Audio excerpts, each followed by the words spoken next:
ये शुरुआत करने जा रहा हूं आज की पहली बड़ी खबर के साथ। और पहली बड़ी खबर है, जंग को लगभग 1 महीना होने वाला है।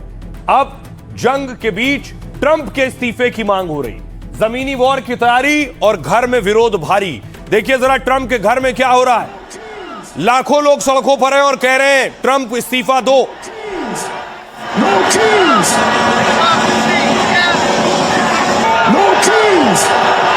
And one reason we really don't need no kings is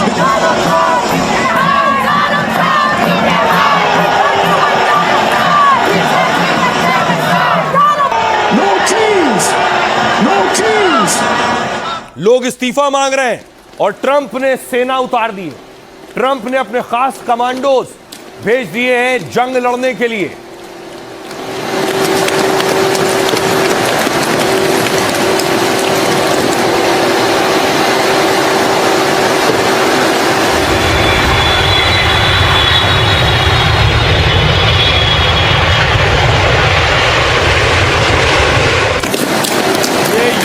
Tripoli है, अमेरिका का युद्धपोत जो जापान के पास तैनात था वो मिडिल ईस्ट तक पहुंच चुका और इसी पर अमेरिका के खास कमांडोज तैनात है। दूसरी तरफ ईरान कह रहा है आ जाओ, अब दो हाथ करते हैं, हमारी सेना भी तैयार है। ईरानी सेना ने भी वीडियो जारी किया है कि हम इंतजार कर रहे हैं। या अब्बास मौलाया, या अब्बास मौलाया, या अब्बास, या अब्बास, या अब्बास, या अब्बास, या अब्बास मिन नूर अलैहि, अब्बास, या अब्बास, या अब्बास। ईरान के अखबार में ये देखिए ईरान ने क्या किया, उससे पहले पोस्टर चिपकाया है, पोस्टर चिपकाकर मिसाइल दाग दिए।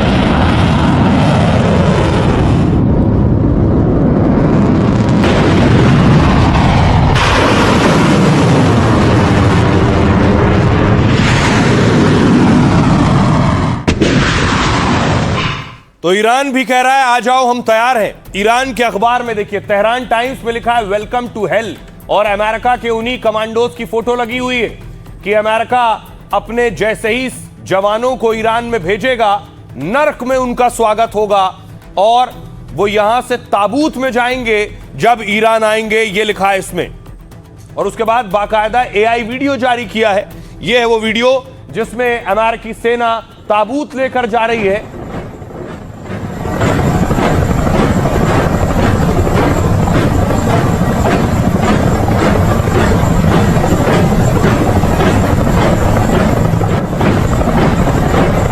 के जरिए ईरान का कहना है यहां जो जवान आएंगे वो ताबूत में ऐसे भरकर वापस जाएंगे। इसकी तैयारी हमने कर ली है। दूसरी तरफ अमेरिका ने देखिए अपने बड़े फाइटर बॉम्बर उतार दिए। B-52 है, B-52 ब्रिटेन में लैंड कर चुका है।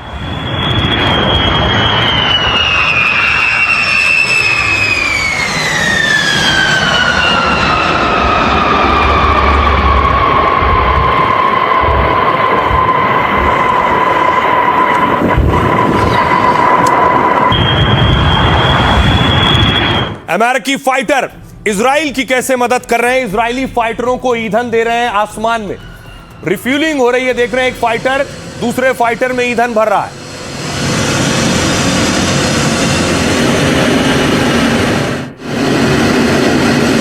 और इस तरह लंबे वक्त तक ये फाइटर आसमान में रहते हैं और जाकर ईरान पर मिसाइल गिराते हैं। ये देख रहे हैं तेहरान में रिहायशी इलाके में मिसाइल अटैक हुआ है।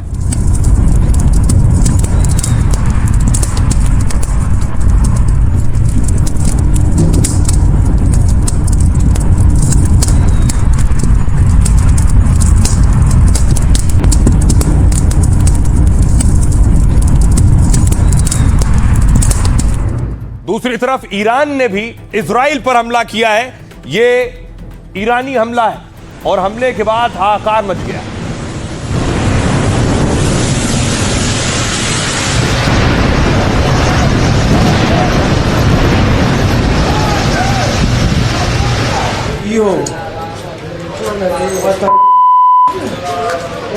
אצלנו.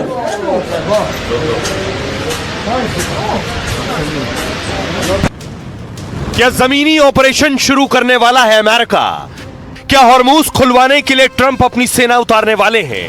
और क्या इसीलिए ट्रंप ने 15 दिन के सीज फायर का ऐलान किया था? मतलब समंदर और आसमान की लड़ाई में ट्रंप ईरान को पूरी तरह हरा नहीं पाए, तो क्या वो जंग का एक नया मोर्चा खोलने वाले हैं? वैसे ईरान को खबर मिली और अमेरिकी सैनिक हमले को तैयार हैं, तो अमेरिकी बेस पर उसने हमले और तेज कर दिए हैं। सऊदी में अमेरिका के करोड़ों के विमान को तहस नहस कर दिया और ऐलान कर दिया कि अमेरिकी सैनिक ईरान में घुसे तो उन्हें भी जलाकर खत्म कर देंगे। तो क्या ट्रंप का नया प्लान जंग को और भड़काएगा और दुनिया में तेल गैस के संकट को और बढ़ाएगा? अब देखिए जरा, ट्रंप ने अपनी सेना उतार दी है युद्धपोत पर। यह है युद्धपोत त्रिपोली, जिसमें फाइटर भी हैं, पीछे आप अमेरिकी सेना भी देख रहे हैं। क्या ट्रंप अब ईरान में जमीनी हमले की तैयारी कर रहे हैं?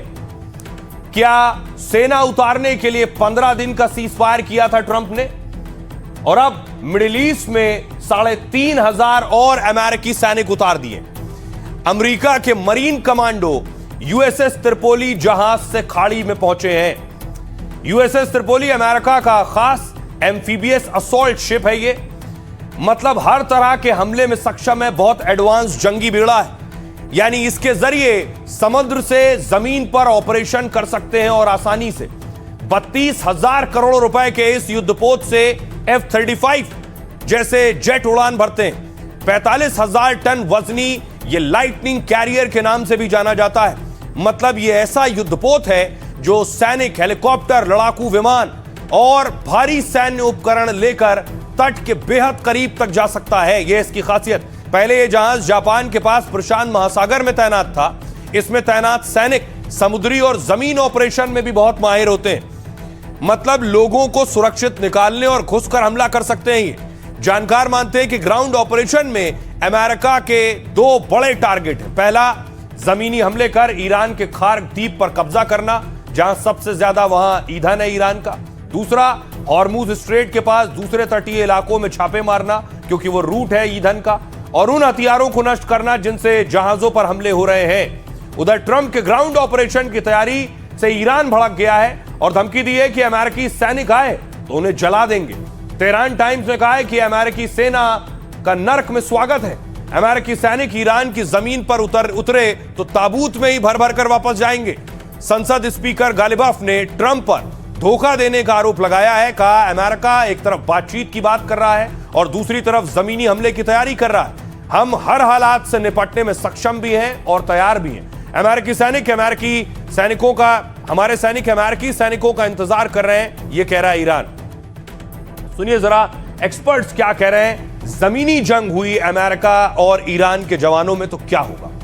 257 मीटर लंबे और 20 नॉट की स्पीड चलने वाले यूएसएस त्रिपोली के अंदर कुछ खासियतें ऐसी हैं जो कि इसको एम्फीबियस अटैक्स के लिए बेहद शानदार बनाती है। इसके ऊपर F-35B का जो कि स्टेल्थ एयरक्राफ्ट है, उसका पूरा स्क्वाड्रन, करीब 20 एयरक्राफ्ट एक साथ रखे जा सकते हैं, जिनको कि एयर सुपीरियरिटी के लिए इस्तेमाल किया जा सकता है तटीय क्षेत्रों में। इसके ऊपर ऑस्प्रे हेलीकॉप्टर्स रखे जाते हैं, जिसमें भर के पैराट्रूपर्स को अलग अलग इलाकों में ड्रॉप कराया जा सकता है। इसी शिप से कई सारी मिसाइलें लॉन्च कराई जा सकती हैं ताकि तटीय क्षेत्रों के ऊपर दुश्मन को बिल्कुल नेस्तनाबूद कर दिया जाए। एयर ऑपरेशंस और सी ऑपरेशन से अभी तक अमेरिका स्ट्रेट ऑफ हॉर्मुज को नहीं खुलवा पाया है, जिसके लिए उस पर इंटरनेशनल दबाव बन रहा है।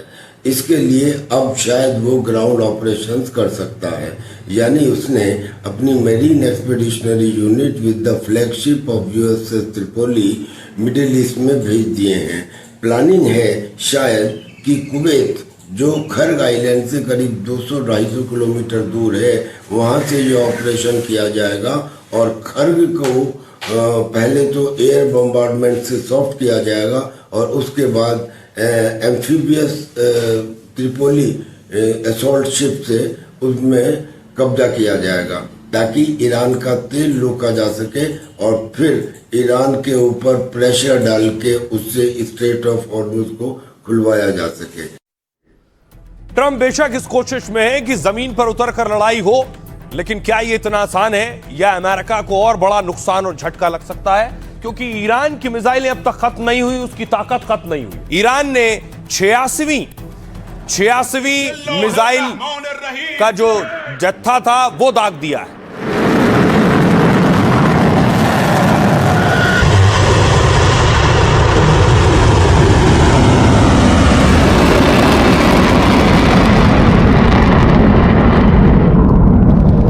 बिस्मिल्लाहिर्रहमानिर्रहीम।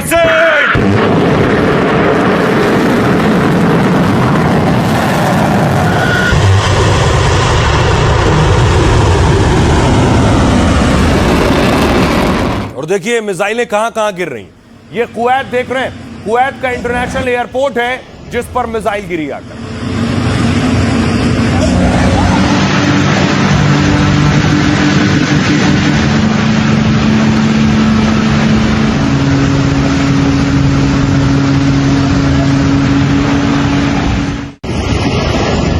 इजराइल पर ईरान मिसाइल दाग रहा है, मुस्लिम देशों पर दाग रहा है। इराक से जो लड़ाके हैं इराक में रेजिस्टेंस फोर्स, वो भी ड्रोन दाग रहे हैं।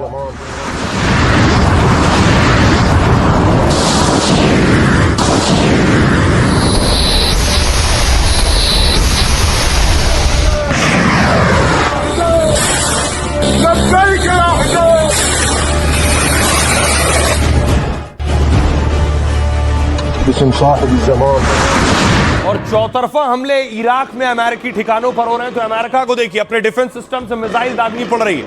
आसमान में जो आपको बौछार दिख रही है मिसाइल, ये डिफेंस सिस्टम से दागा गया है। इंटरसेप्ट करने के लिए, दुश्मन के हथियार को आसमान में मारने के लिए ये दागी गई।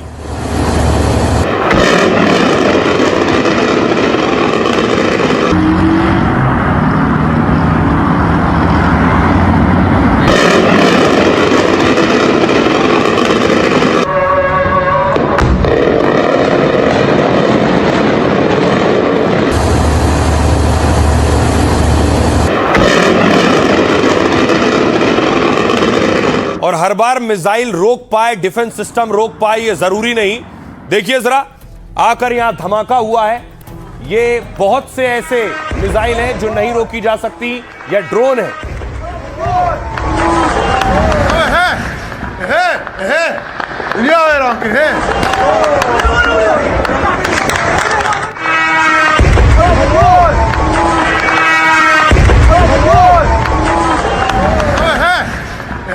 ये इराक के एरबिल की तस्वीरें आप देख रहे हैं। एरबिल पर अमेरिकी बेस भी है, जिस पर एक के बाद एक बहुत से अटैक हुए। इसी तरह एक और अटैक हुआ सऊदी अरब में। सऊदी अरब में ये विमान खड़ा था, इसका नाम है अवाक खड़ा था, जिसे तीसरी आंख भी अमेरिका का कहते हैं। इसमें रडार सिस्टम लगा होता है, दुश्मन के बारे में जानकारी जुटाता है, सर्विलांस विमान भी है ये। इस पर अटैक कर दिया ईरान की मिसाइल ने, जो सऊदी अरब के बेस पर मौजूद था।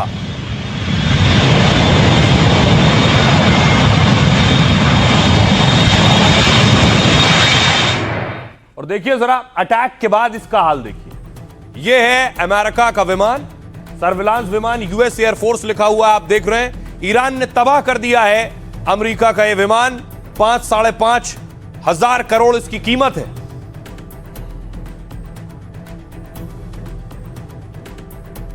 और आइए मैं आपको बताऊं कि आखिर इस विमान को कैसे ईरान ने मार गिराया है। यह है अवाक। ट्रंप के शांति प्लान के बीच ईरान ने अमेरिका पर भारी हमले किए। सऊदी अरब में ईरान ने अमेरिकी बेस को बड़ा नुकसान पहुंचाया। प्रिंस सुल्तान एयरबेस पर ईरान ने ड्रोन मिसाइल से हमला किया। ईरान के हमले में अमेरिका के कई विमान तबाह हो गए और अमेरिका का खास विमान बोइंग E-3 सेंट्री तहस नहस हो गया। इस विमान को मिडिल ईस्ट में अमेरिका की तीसरी आंख कहा जाता है। यह अवाक यानी रडार से दूर तक विमान मिसाइलों की निगरानी करता है और अमेरिकी सेना को हमले से जुड़ी रियल टाइम जानकारी भी देता है। इसलिए E-3 सेंट्री विमान को हवा में उड़ता हुआ रडार स्टेशन भी कहा जाता है। अमेरिकी सेना के इस अहम विमान की कीमत है 6,500 करोड़ रुपए। अमेरिका के पास पहले ऐसे 30 विमान थे, लेकिन अभी 15 निगरानी विमान बचे। इसके बिना अमेरिकी वायुसेना की निगरानी शक्ति बहुत कमजोर हो जाती है। प्रिंस सुल्तान एयरबेस पर अमेरिका के कई टैंकर विमान भी तबाह हुए। ये टैंकर विमान मिडिल ईस्ट में अमेरिकी विमानों के ईंधन का सोर्स थे और इन विमानों के खराब होने से लड़ाकू विमानों की पहुंच पर सीधा असर होगा। ईरान ने दावा किया है कि उसने एक F-16 लड़ाकू विमान भी मार गिराया है, यानी ईरान मिडिल ईस्ट में अमेरिका की हवाई ताकत को कम करने में लगा हुआ है। सुनिए जरा क्या कुछ कह रहे हैं defence expert UK Devnath. Iran यह दावा कर रहा है और उसने एक वीडियो भी इशू किया है कि उसने एक अमेरिकन F-35 को मार गिराया है। अब तो ये दावा कर रहा है कि एक अमेरिकन F-18 को भी उसने बंदर अब्बास के ऊपर मार गिराया है। ईरानियन मीडिया ये भी कह रही है कि अब ईरान के पास एक सीक्रेट एयर डिफेंस सिस्टम है जिसकी मिसाइलों के इस्तेमाल से वह F-35 और F-18 जैसे यूएस फाइटर विमानों को आसमान से गिराने में कामयाब हो रहा है। अब तक तो जो इंटेलिजेंस रिपोर्ट थी यही माना जाता था कि ईरान के पास चीन द्वारा supplied HQ-9 air defence missile system है या ईरान के पास रूस द्वारा supplied S-300 air defence missile system है। क्या ईरान ने अपना कोई सीक्रेट एयर डिफेंस मिसाइल बना लिया है? अगर ऐसा है तो ये शायद इंटेलिजेंस कम्युनिटी की CIA और मोसाद की बहुत बड़ी फेलियर होगी। अब देखिए दिलचस्प ये है कि एक तरफ सऊदी अरब मार खा रहा है, क्यों? क्योंकि वहां बेस है अमेरिका के। दूसरी तरफ सऊदी अरब के प्रिंस को यानी बिन सलमान को डोनाल्ड ट्रंप चापलूस भी कह रहे हैं। बात यह है कि पहले तो अमेरिका को बेस दिया कि आइए हमारे यहां बेस बना लीजिए, उसके बाद अमेरिका चापलूस भी कह रहा है। देखिए क्या कह रहे हैं ट्रंप। ट्रंप ने सऊदी अरब के प्रिंस को चापलूस उस वक्त कहा जब वो अमेरिका के फ्लोरिडा के कार्यक्रम में बोल रहे थे, जबकि यह कार्यक्रम भी सऊदी अरब में निवेश को लेकर था, जहां बड़े बड़े राजनेता और बिजनेस हस्तियां मौजूद थी। तभी मंच से ट्रंप ने प्रिंस सलमान को चापलूस बता दिया। सऊदी अरब समर्थित निवेश मंच पर सलमान का मजाक उड़ाया। दरअसल ट्रंप अमेरिका और सऊदी अरब के रिश्तों पर बोल रहे थे, तब उन्होंने बिन सलमान और अमेरिका के प्रति नजरिया बताया। बोले उन्होंने पिछले साल कहा था 1 साल पहले आप मृत देश थे, यानी बिन सलमान ने कहा था कि अमेरिका एक डेड कंट्री था 1 साल पहले तक, यानी जब ट्रंप सत्ता में नहीं थे। लेकिन अब आप सचमुच दुनिया के सबसे लोकप्रिय देश हैं। वो बाइडेन के कार्यकाल के दौरान अमेरिका की हालत बता रहे थे। ट्रंप ने दावा किया कि सलमान को लगता है कि यह भी ऐसा ही होगा। उन्हें लगा मैं पतन की ओर जा रहा हूं, अमेरिका का राष्ट्रपति बनूंगा, लेकिन उन्हें नहीं लगा था कि उन्हें मेरी चापलूसी करनी पड़ेगी। ट्रंप ने जैसे ही मंच से बिन सलमान को इशारों में चापलूस कहा, वहां मौजूद सऊदी अरब के कई अधिकारी भी असहज हो गए। हालांकि चापलूसी की बात कहते ही ट्रंप को लगा कि कुछ गलत बोल दिया है। उन्होंने फिर बिन सलमान की तारीफ कर कवर करने की कोशिश की। कहा बिन सलमान एक स्मार्ट और सामान्य किस्म के व्यक्ति हैं। ईरान के खिलाफ सऊदी अरब ने हमारा साथ दिया, वो लड़ा है। सुनिए जरा डोनाल्ड ट्रंप क्या कह रहे हैं। A man that we just discussed, the king, the future. Mohammad बिन सलमान को शायद लगता है कि उनको मेरी चापलूसी नहीं करनी पड़ेगी, लेकिन अब वो मेरे लिए काफी सम्मान दिखाते हैं। सलमान को लगा था कि मैं पुराने आम अमेरिकी राष्ट्रपति की तरह पेश आऊंगा। उन्होंने समझा कि ट्रंप भी लूजर होगा, जिसके राज में देश गर्त में जा रहा होगा। ऐसा नहीं हुआ और अब वो मेरे साथ अच्छा बर्ताव करना पड़ रहा है। आप उसे बता देना कि उसे ऐसा ही करना पड़ेगा। And he did like me, and he still likes me, and he's a great man, and say hello to him. He's a great guy with a great son. और सोचिए चापलूस वो देश सुन रहा है जो ईरान के शाहिद ड्रोन से रोज मार खा रहा है। शाहिद ड्रोन से न सिर्फ सऊदी अरब परेशान है, बल्कि आसपास के जितने देश हैं, चाहे वो UAE हो, कतर हो, कुवैत हो, वो सब परेशान है। इसका कोई इलाज नहीं। ट्रंप खुद भी परेशान है। ट्रंप ने ज़ेलेंस्की से पूछा, बताओ इसको रोकने का तरीका क्या है। Oh my God.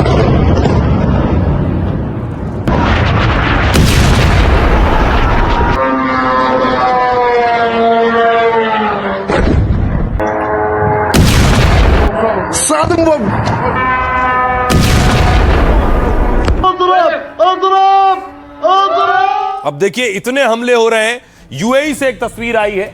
इस तस्वीर में देखिए जरा, कारों का अंबार लगा हुआ है। बताया जा रहा है यूएई के लोग ओमान जा रहे हैं, लगातार हमलों से परेशान हैं।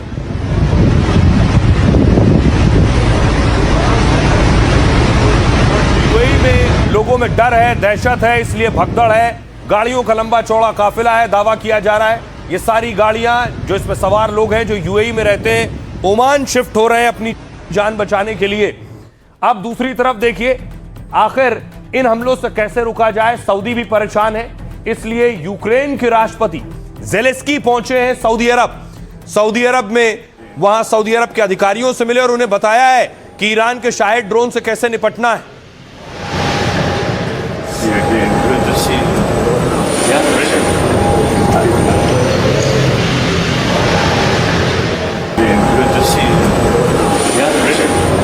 न सिर्फ सऊदी अरब बल्कि ज़ेलेंस्की यूएई गए, कतर भी गए। इन सबको बताएंगे कि ईरानी शाहिद ड्रोन से कैसे निपटना है।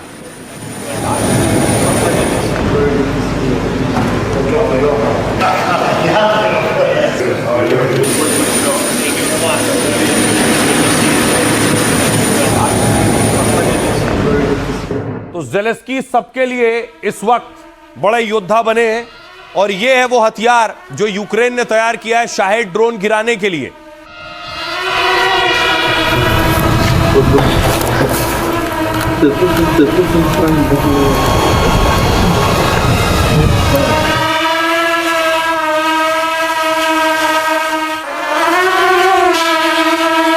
दावा है कि इस हथियार के जरिए ईरानी ड्रोन को मारेंगे ये देश। अब देखिए क्या है फॉर्मूला ज़ेलेंस्की के पास, जो मिडिल ईस्ट के देशों में जा रहे हैं नए हथियार के साथ। यूक्रेन खुद रूस के साथ 2 साल से युद्ध लड़ रहा है। अब यूक्रेनी राष्ट्रपति एक और मैदान जंग में उतर गए हैं। जंग के बीच ज़ेलेंस्की मिडिल ईस्ट के दौरे पर पहुंचे। 2 दिन में ज़ेलेंस्की ने 4 देशों का दौरा कर लिया है। सऊदी अरब, यूएई, कतर के बाद जॉर्डन भी पहुंच गए। सऊदी में बिन सलमान, यूएई में बिन जायद से मुलाकात की है और साथ ही साथ दरअसल ईरान लगातार खाड़ी देशों की जमीन पर हमले कर रहा है। दरअसल ईरान लगातार खाड़ी देश पर अटैक कर रहा है, जिससे ये परेशान है। इन हमलों में ईरान का शाहिद ड्रोन बहुत कहर ढा रहा है। ये आप ड्रोन देख रहे हैं पीछे। ऐसे में यूक्रेन अब खाड़ी देशों के लिए ढाल तैयार कर रहा है, क्योंकि ज़ेलेंस्की अब अरब देशों से डिफेंस डील कर रहे हैं। खासकर ड्रोन हमलों को रोकने का प्लान बता रहे हैं। यूक्रेन पर रूस ने शाहिद ड्रोन से बहुत से हमले किए। दावा है कि ईरान ने अपना शाहिद ड्रोन रूस को दिया था और इसी ड्रोन से निपटने और मार गिराने की तैयारी यूक्रेन ने की है। इसलिए ज़ेलेंस्की अब खाड़ी देशों को यह तकनीक बेचने वाले हैं। ज़ेलेंस्की ने कहा है कि यूक्रेन अब ड्रोन वॉरफेयर और इलेक्ट्रॉनिक डिफेंस सिस्टम में काफी आगे निकल चुका है। यूक्रेनी डिफेंस सिस्टम किसी भी हमले को रोकने के लिए तैयार है। इसी एंटी ड्रोन तकनीक की डील यूक्रेन खाड़ी देशों से कर रहा है। ज़ेलेंस्की ने कहा हमने सऊदी अरब से 10 साल की डील की है। यूएई और कतर से भी ऐसी सीक्रेट सिक्योरिटी डील हो रही है। मतलब ईरान से टक्कर के लिए ज़ेलेंस्की सुरक्षा कवच बांट रहे हैं। ज़ेलेंस्की ने रूस पर अमेरिकी ठिकानों की जासूसी का आरोप भी लगाया और कहा इस हफ्ते ने रूस के 7 अमेरिकी ठिकानों की तस्वीर ली है। सुनिए जरा ज़ेलेंस्की क्या कह रहे हैं और रूस के विदेश मंत्री क्या कह रहे हैं। मुझसे पता है। जंग में हमारा अनुभव बहुत काम आएगा। रूस निश्चित रूप से ईरान की मदद कर रहा है। यूक्रेन अन्य देशों को बुनियादी ढांचे और सबसे बढ़कर लोगों की सुरक्षा के लिए एक्सपर्ट की तरह मदद देता है। ड्रोन हमले से निपटने और दूसरे हमलों को नाकाम करने की कई तकनीक हमें पता है। मैं यूक्रेन की सुरक्षा के सामने आने वाली चुनौतियों को समझता हूँ। मुझे भरोसा है कि इस मुद्दे का हल मैं कर सकता हूँ। मिडिल ईस्ट में अमेरिकी सैन्य ठिकानों की स्थिति सभी को पहले से पता है। ये कोई खुफिया जानकारी नहीं है, ये सार्वजनिक रूप से उपलब्ध है। इसलिए ईरान का अमेरिकी ठिकानों को निशाना बनाने में कोई हैरानी नहीं हुई। अब देखिए जरा, ईरान लगातार अटैक भी कर रहा है और रुकने का नाम नहीं ले रहा है। अमेरिका की मिसाइलें खत्म हो रही हैं। अमेरिका ने अटैक किया, एक तस्वीर मैं आपको दिखाऊं। अमेरिका ने ईरान के स्पोर्ट्स हॉल में अटैक किया है।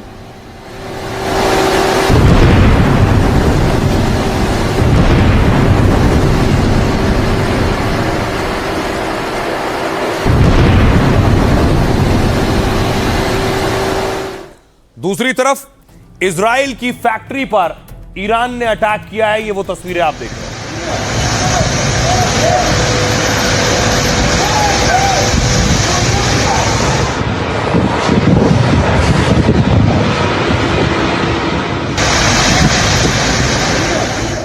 ईरान ने एक और वीडियो जारी किया है और दावा किया है कि ट्रंप इस जंग में लूजर होंगे, यानी हारेंगे, ताबूत उठाते रहेंगे ट्रंप। ये देखिए।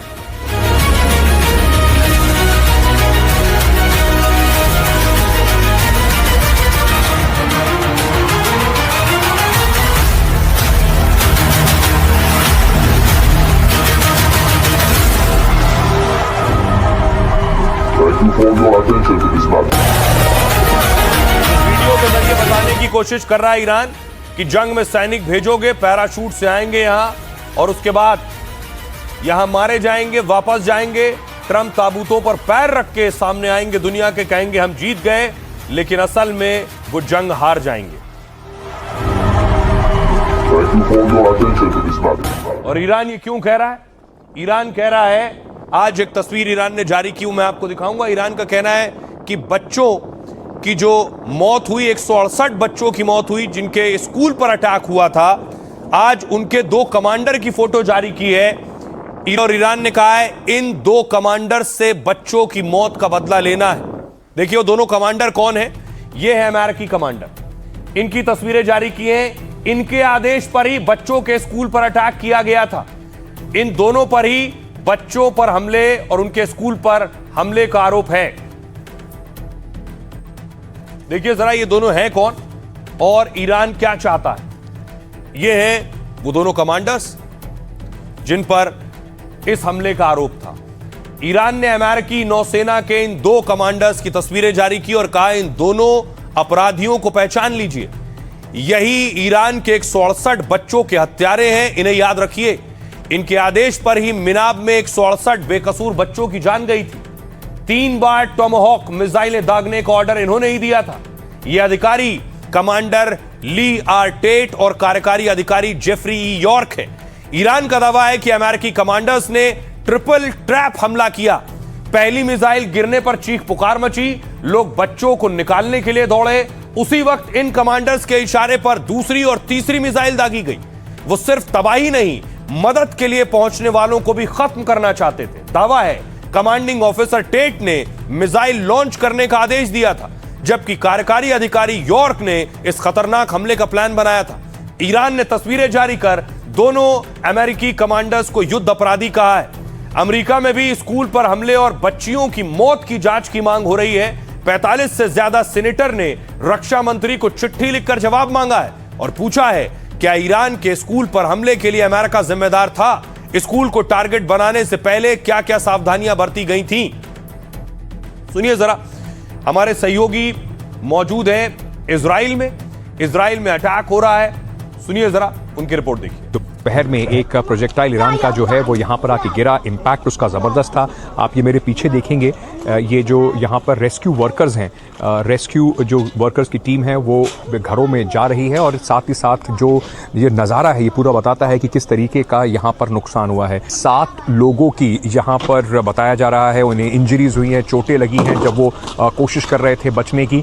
यहाँ पर जो गाड़ियाँ खड़ी हुई हैं उनमें भी काफ़ी नुकसान हुआ है। ये पूरी तरीके से उनके शीशे टूट गए हैं। ऐसी ये जो गाड़ियाँ आप देख रहे हैं जिस तरीके से इनके शीशे टूट गए हैं, क्षति हुई है, ऐसी कई सारी गाड़ियाँ आपको यहाँ पर दिखाई पड़ेंगी। घरों को भी भारी नुकसान हुआ है। एक भी मिसाइल अगर जो सुरक्षा के जो इंतज़ाम है उसे भेजने में कामयाब हो जाए तो वो किस तरीके से लोगों की दुनिया पूरी तरीके से बदल सकता है, उसका ये उदाहरण है। यहाँ पर अभी भी जो बर्बादी के निशान हैं वो चारों तरफ। अब देखिए जरा, पाकिस्तान बीच में जंग में चौधरी बनने की कोशिश कर रहा है, क्या उसके बस का है? जो पाकिस्तान खुद अफगानिस्तान से जंग लड़ रहा है, तालिबानी शासन के खिलाफ बेकसूरों को मार रहा है, जो पाकिस्तान अपने ही घर में आतंकियों को पाल रहा है और भारत समेत कई देशों में आतंकवाद फैला रहा है, वही पाकिस्तान अब ईरान जंग रुकवाने का ढोंग कर रहा है। मतलब जिससे अपना युद्ध और परेशानी नहीं संभल रही है, वो शाहबाज मुनीर इंटरनेशनल मामला निपटाने में लगे हैं। पाक ने सऊदी अरब, तुर्की, मिस्र को बैठक के लिए बुलाया। इस्लामाबाद में इन देशों के विदेश मंत्रियों की बैठक हुई। इस बैठक में पाकिस्तानी विदेश मंत्री इशाक डार थे, मिस्र के विदेश मंत्री, तुर्की के विदेश मंत्री और सऊदी अरब के विदेश मंत्री प्रिंस फैसल बिन फरहान मौजूद रहे। इन तीनों नेताओं के साथ पाक के विदेश मंत्री की अलग अलग बैठकें भी हुई। इतना ही नहीं, पाक पीएम शहबाज शरीफ से भी इनका मिलने का कार्यक्रम है। दावा है कि पाकिस्तान के सऊदी अरब और ईरान दोनों से रिश्ते हैं। पाकिस्तान खुद को इस जंग में निष्पक्ष दिखाकर मौका ढूंढ रहा है ताकि मुस्लिम मुल्कों में सुलह कराकर अपना उल्लू सीधा करा सके, क्योंकि पाक को सऊदी अरब से पैसा और ईरान से तेल मिलता है। अगर जंग बढ़ी तो कंगाल पाकिस्तान और खस्ता हाल हो जाएगा, इसलिए वो मध्यस्थता का दिखावा कर जंग खत्म करना चाहता है। दावा है पाक ने ईरान को 15 सूत्रीय अमेरिकी प्रस्ताव सौंपा जिनमें परमाणु मिसाइल की बात थी, लेकिन ईरान नहीं माना, ईरान ने खारिज कर दिया। अब ये देखिए, ये सारी चीजें पाकिस्तान की न्यूज चैनल्स पर चल रही हैं। एक तरफ पाकिस्तान जंग रुकवाने के दावे और बैठक कर रहा है, दूसरी तरफ पाकिस्तान में लॉकडाउन लगाने की चर्चा है। पाक मीडिया में लॉकडाउन की खबर फैली तो हड़कंप मच गया है। सरकार सफाई देने लगी है कि अभी लॉकडाउन पर फैसला नहीं किया गया, लेकिन पाक मीडिया का दावा है कि 4 अप्रैल से लॉकडाउन लग सकता है। पाकिस्तान में हफ्ते में 2 दिन लॉकडाउन लगाने की तैयारी हो रही है। शनिवार रविवार को पाकिस्तान बंद यानी लॉकडाउन। इसके तहत पूरे देश में बाजार, दफ्तर, दुकानें बंद हो सकती हैं। लॉकडाउन में शादी समारोह और हर तरीके के जश्न पर पाबंदी रहेगी। लॉकडाउन में निजी गाड़ियों से आवाजाही पर भी रोक लग सकती है और जरूरी होने पर ही सरकारी गाड़ियों के इस्तेमाल को मंजूरी मिलेगी। पाक मीडिया इसे सरकार का स्मार्ट लॉकडाउन फॉर्मूला बता रही है और कह रही है कि तेल गैस संकट बढ़ने के चलते ऐसे फैसले की तैयारी है। वैसे भी जंग शुरू होते ही शहबाज ने पाक में पाबंदियों का ऐलान कर दिया था और सरकारी दफ्तरों को 4 दिन खोलने और वर्क फ्रॉम होम के निर्देश दे दिए थे। पाकिस्तान के सभी स्कूल कॉलेज 2 हफ्ते के लिए बंद कर दिए गए हैं। मंत्रियों के विदेश दौरे रद्द कर दिए गए और सांसदों की सैलरी 25% कटौती हो गई। लेकिन इसके बाद भी पाकिस्तान में तेल संकट से हालात बेकाबू होने लगे। पेट्रोल पंप्स में लंबी कतार लगी हुई है। इस तरह से महंगाई आवाम की कमर तोड़ रही है, हाहाकार मचा है। ऐसे में हो सकता है कि पाकिस्तान सरकार लॉकडाउन की तैयारी में हो, लेकिन पाक में अभी 3 देशों के विदेश मंत्रियों की बैठक हो रही है, तो फजीहत से बचने के लिए वो लॉकडाउन का ऐलान अभी नहीं कर रहा है। तो अकेले पाकिस्तान नहीं, दुनिया के देश इस जंग से परेशान है। दुनिया के देश नहीं चाहते हैं ये जंग हो, इसलिए सबसे ज्यादा डोनाल्ड ट्रंप का घेराव उनके अपने देश में और दूसरे देशों में हो रहा है। तस्वीर देखिए जरा, ये ट्रंप के खिलाफ ब्रिटेन में प्रदर्शन हो रहा है, लोग सड़कों पर उतरे। No kings! No kings! And one reason we really don't need no kings is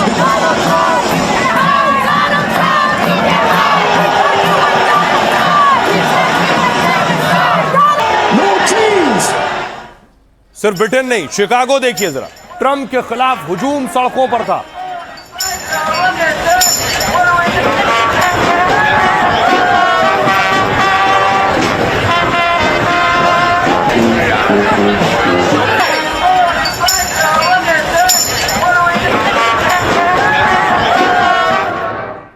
America में देखिए, ट्रंप के इस्तीफे की मांग हो रही है। लिखा है Trump must go now, Trump को अब जाना चाहिए।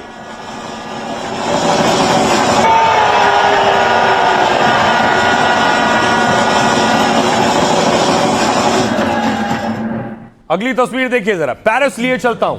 पेरिस में भी लोग सड़कों पर उतरे हैं। ये सब ट्रंप के खिलाफ, युद्ध के खिलाफ सड़कों पर है।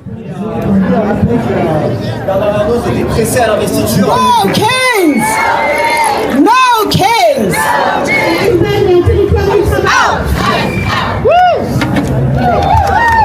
So here in France, tell me about your son. अगली तस्वीर देखिए जरा, ये अमेरिका के वॉशिंगटन की तस्वीर देख रहे हैं। वॉशिंगटन में भी भारी संख्या में लोग ट्रंप के पुतले लेकर सड़कों पर हैं।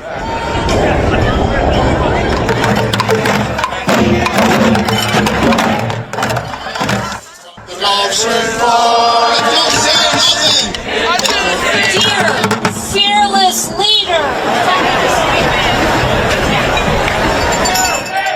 ईरान जंग को लेकर अमेरिका में ट्रंप के खिलाफ प्रोटेस्ट हो रहा है। अमेरिका के 50 राज्यों में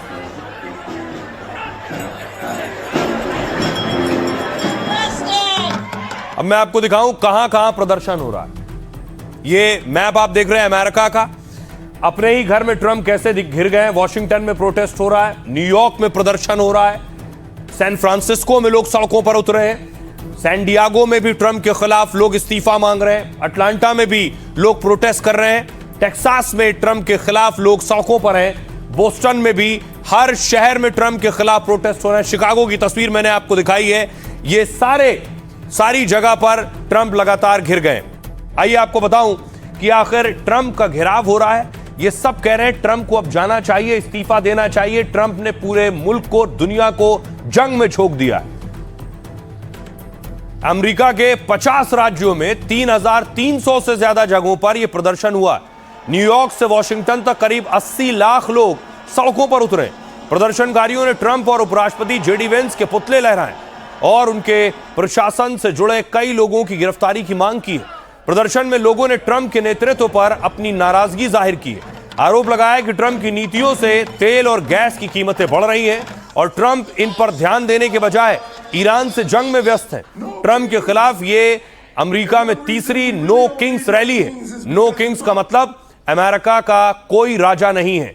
लाखों लोगों की सड़कों पर एक ही गूंज है, हमें कोई राजा नहीं चाहिए। हमारे प्रदर्शन की वजह है ट्रंप का तानाशाह की तरह बर्ताव करना। ट्रंप हम पर एक बेकाबू शासक की तरह राज करना चाहते हैं। ट्रंप के नेतृत्व में अमेरिकी लोकतंत्र का गला घोटा जा रहा है। प्रदर्शन के दौरान कुछ लोगों के हाथों में अमेरिका के उल्टे झंडे थे। प्रदर्शन में उल्टे झंडे को बड़े संकट का संकेत माना जाता है।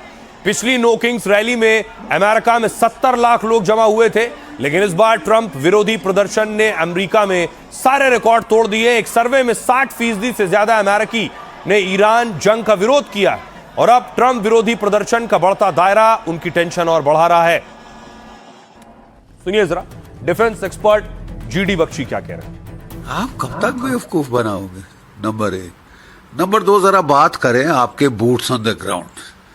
मिलिटरीली क्या कर सकते हैं?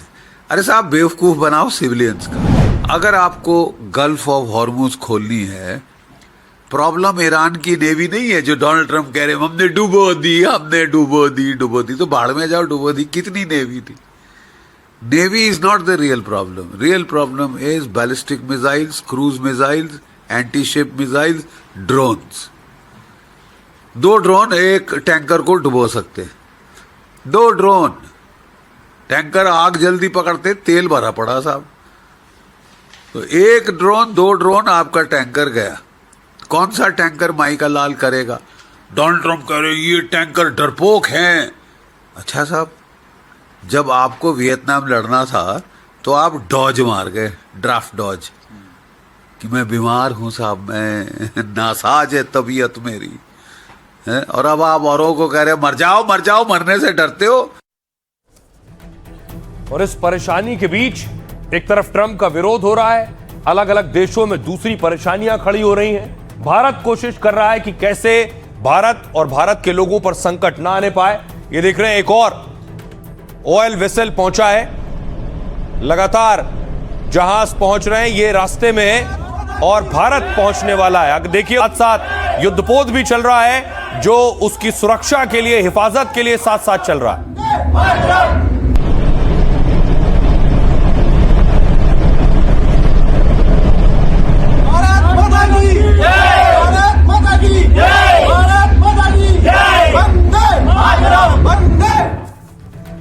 जंग भड़कने की अटकलों के बीच यह राहत की खबर है क्योंकि 2 और जहाज अब गैस लेकर हिंदुस्तान आ रहे हैं।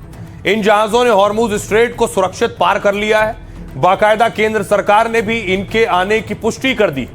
जहाजों को लेकर सरकार की तरफ से जारी बयान के मुताबिक भारतीय झंडे वाले 2 LPG कैरियर समंदर में आ रहे हैं, जिन पर कुल 94,000 मीट्रिक टन रसोई गैस लदी हुई। इनमें LPG लाने वाले एक जहाज का नाम है BWTYR। इस जहाज के 31 मार्च को मुंबई पहुंचने की संभावना है, जबकि हॉर्मुज से निकला दूसरा भारतीय जहाज BWELM है। दावा यह किया जा रहा है कि जहाज 1 अप्रैल को न्यू मंगलुरु पहुंच सकता है। ये दोनों जहाज भारत पहुंचने पर जितनी गैस आएगी उसमें 65 लाख से ज्यादा घरेलू गैस सिलेंडर भरे जा सकेंगे।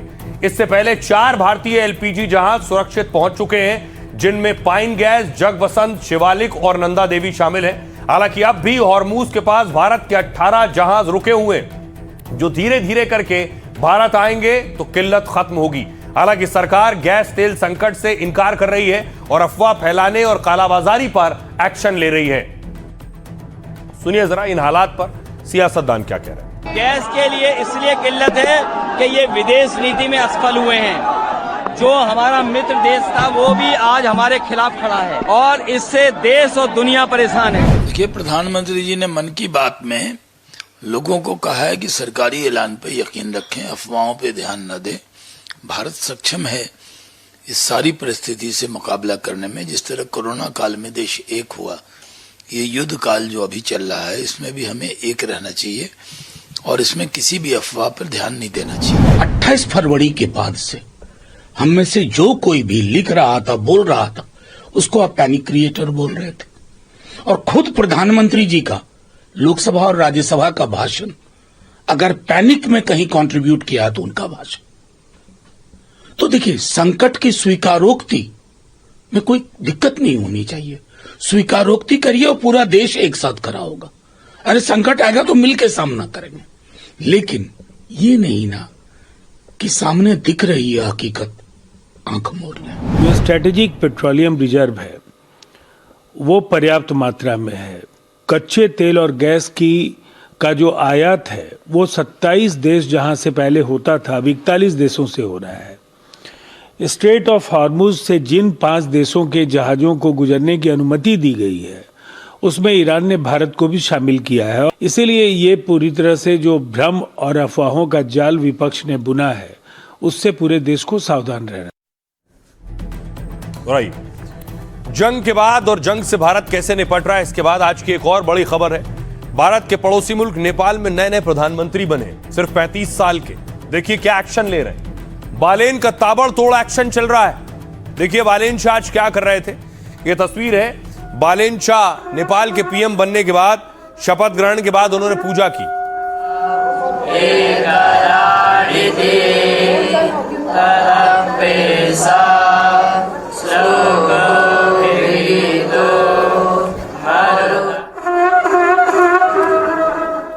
और उसके बाद कैबिनेट की मीटिंग ली है। कैबिनेट की मीटिंग में कई बड़े फैसले लिए, ये भी आपको बताऊंगा क्या फैसले लिए गए इस मीटिंग में। अगली तस्वीर देखिए। लेकिन जो पूर्व नेता थे, पूर्व मंत्री, चाहे वो पूर्व पीएम हो, उनकी गिरफ्तारी हो गई है। देख रहे हैं तस्वीरें। पूर्व प्रधानमंत्री की गिरफ्तारी हुई, 5 दिन की रिमांड के लिए भेज दिए गए। पूर्व गृह मंत्री रमेश लेखक भी अरेस्ट हो गए और ऊर्जा मंत्री को भी अरेस्ट कर लिया गया है।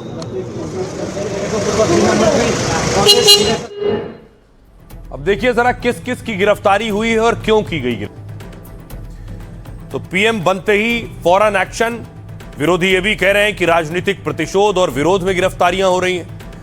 केपी शर्मा ओली पूर्व प्रधानमंत्री, बालेन के पीएम बनने के अगले ही दिन गिरफ्तार कर लिए गए पूर्व पीएम। 28 मार्च को सुबह 5 बजे पुलिस ने घर से उठा लिया।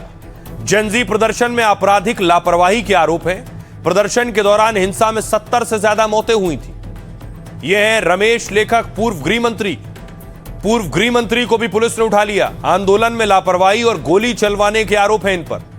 और एक और गिरफ्तारी हुई आज, पूर्व ऊर्जा मंत्री दीपक खड़का। दीपक खड़का को हिरासत में लिया पुलिस ने। मनी लॉन्ड्रिंग जांच विभाग के अनुरोध पर यह कार्रवाई हुई है और लाइसेंस टेंडर दिलाने को लेकर भ्रष्टाचार के आरोप हैं इनके ऊपर। अब देखिए जरा, इन गिरफ्तारियों के बाद जो इनके समर्थक हैं वो सड़कों पर आ गए, प्रदर्शन करने लगे। नेपाल में प्रोटेस्ट शुरू हो गया अपने नेता के हक में।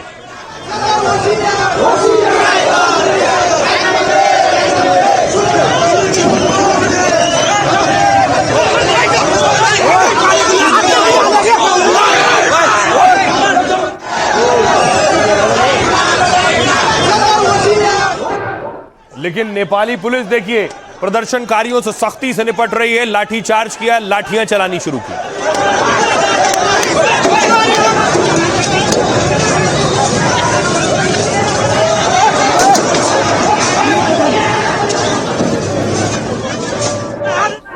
बालेन शाह ने कैबिनेट मीटिंग लेते ही कुछ बड़े फैसले लिए। बिल्कुल एक्शन मोड में आप देख रहे हैं।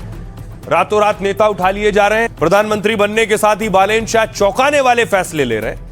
बड़ी गिरफ्तारियों के बाद अब उन्होंने 100 दिन का एक्शन प्लान जारी किया है।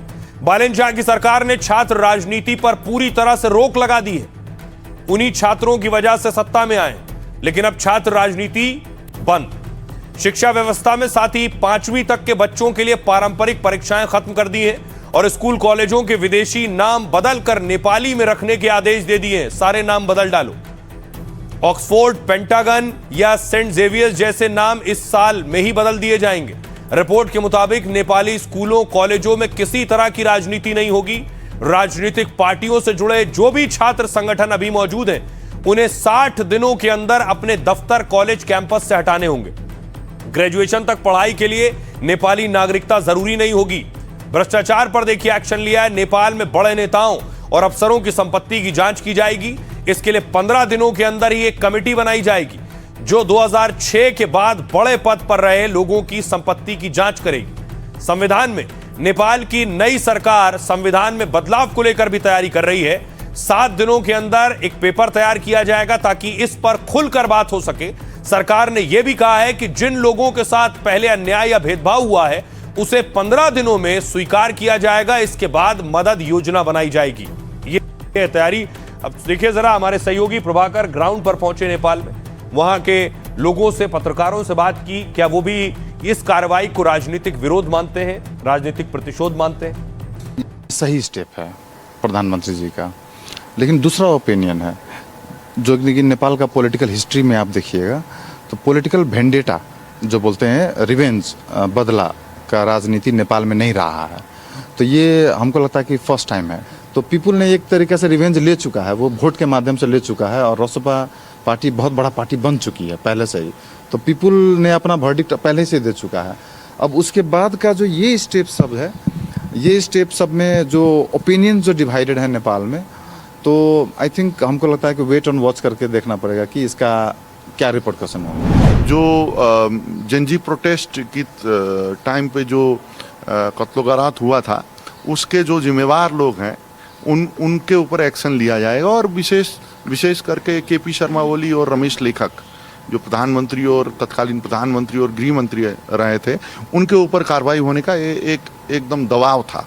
तो उस दबाव के चलते भी ये कार्रवाई हुआ है। प्राइमा फेसिया रूप में दिखती है कि ड्यू प्रोसेस माना नहीं गया है। सिलेक्टिव रूप से जस्टिस सर्व करना आपके भाषा में वो पॉपुलिस्ट होगा। मैं इसको कैलकुलेटिव मूव देख रहा हूं।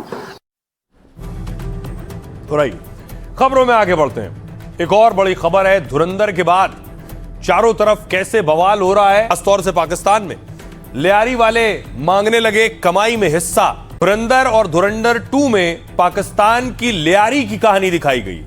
फिल्म में दिखाया गया है कैसे 2 गैंग के बीच दुश्मनी होती है और उसका फायदा उठाकर भारतीय जासूस हमजा वहां राज करता है। दरअसल पाकिस्तान का लियारी हमेशा गैंगवॉर के लिए कुख्यात रहा।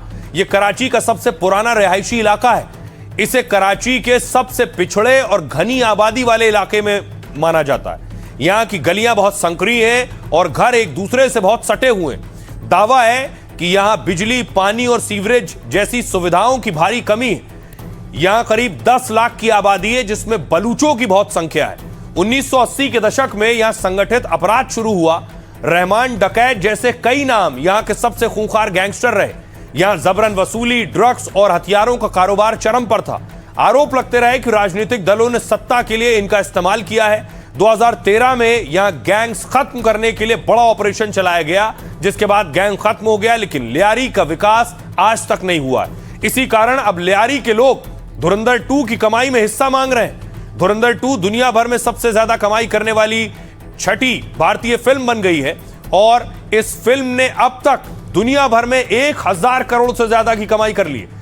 अब इसी कमाई से लियारी के लोग 500 करोड़ की डिमांड कर रहे हैं। वो कह रहे हैं कि फिल्म इतना कमा रही है तो 500 करोड़ हमें दे दो, हम ही अपने यहां लगाकर कुछ विकास कर लें।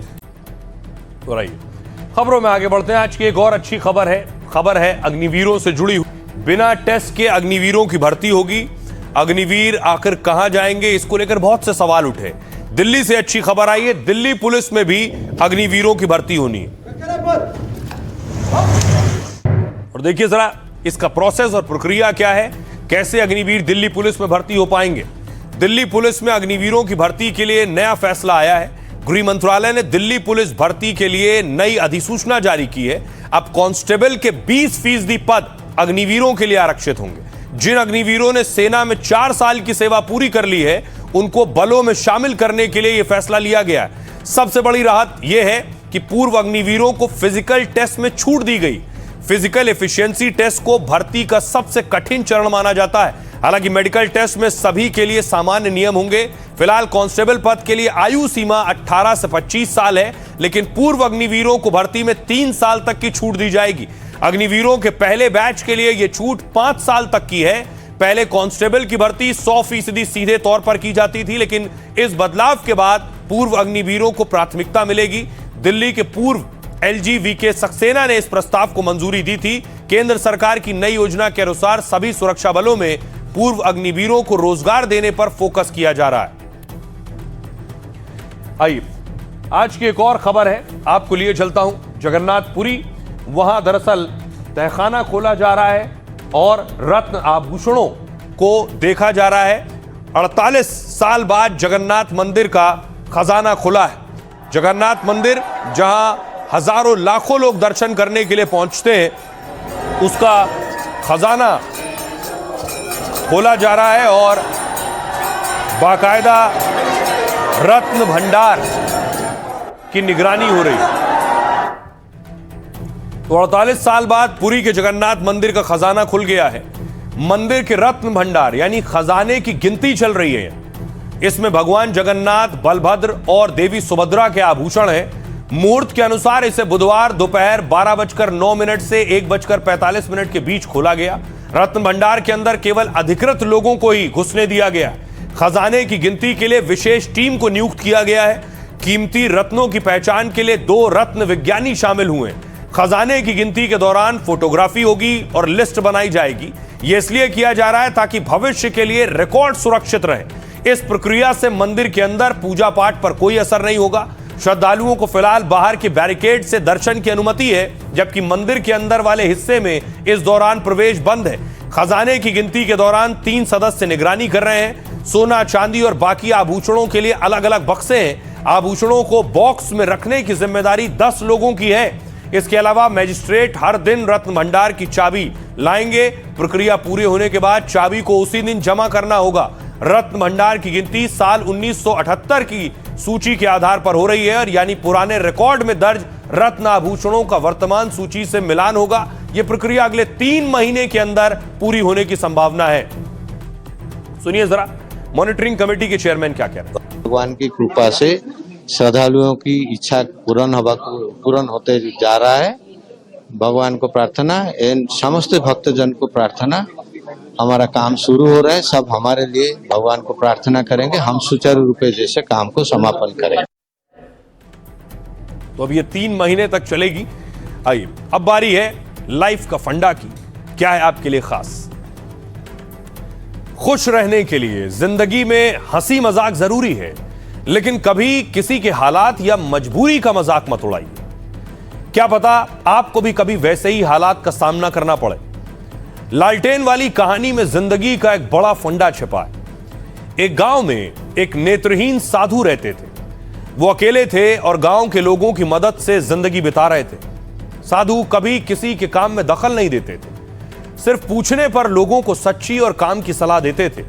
नेत्रहीन साधु की एक आदत थी कि रात में जब भी वो घर से निकलते थे तो हमेशा अपने साथ एक जलती हुई लालटेन लेकर चलते थे। गांव के लोग इसे बहुत अजीब मानते थे, लेकिन वो उनका इतना आदर करते थे कि कभी इसकी वजह नहीं पूछते थे।